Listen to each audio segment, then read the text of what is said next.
Carrot பீன்ஸை நல்லா wash பண்ணிக்கலாம்.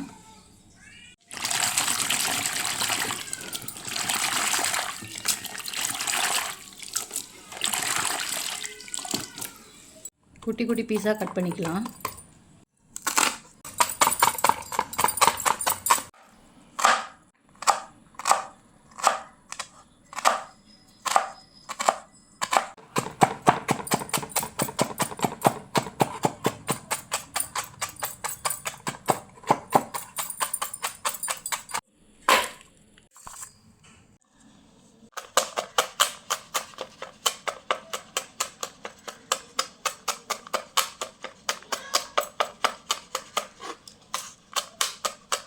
கடாயை வச்சுட்டு ஆலிவ் ஆயில் ஊற்றிக்கலாம். எண்ணெய் சூடான உடனே இஞ்சி பூண்டு போட்டு ஃப்ரை பண்ணிக்கலாம்.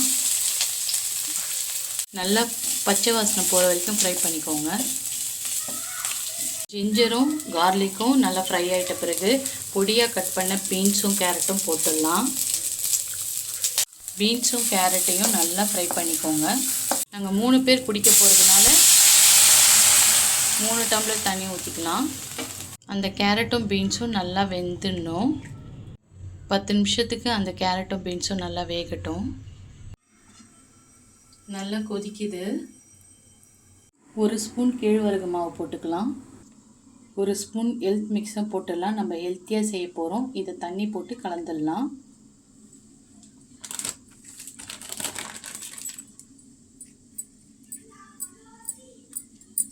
நல்லா கட்டி இல்லாமல் மிக்ஸ் பண்ணிக்கலாம்.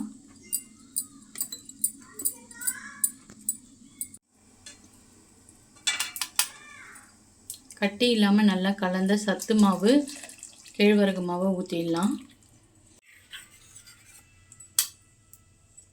ஒரு 5 நிமிஷத்துக்கு குக் பண்ணிக்கோங்க. நல்லா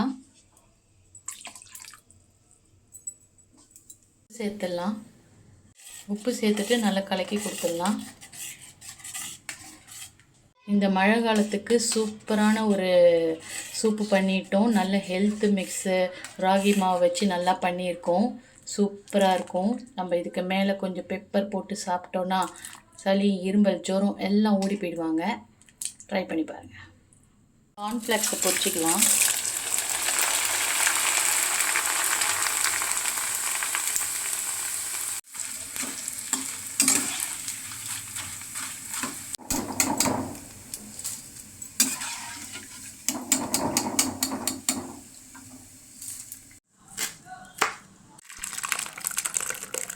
சுட சுட சூப் ரெடி ஆயிடுச்சு. இதுக்கு மேலே நம்ம பெப்பர் தூளை போட்டுக்கலாம். மேலே கொஞ்சம் கொத்தமல்லி போட்டுடலாம். நல்லா சூடாக குடிச்சு பாருங்கள். சளியெல்லாம் ஓடியே போயிடுவாங்க.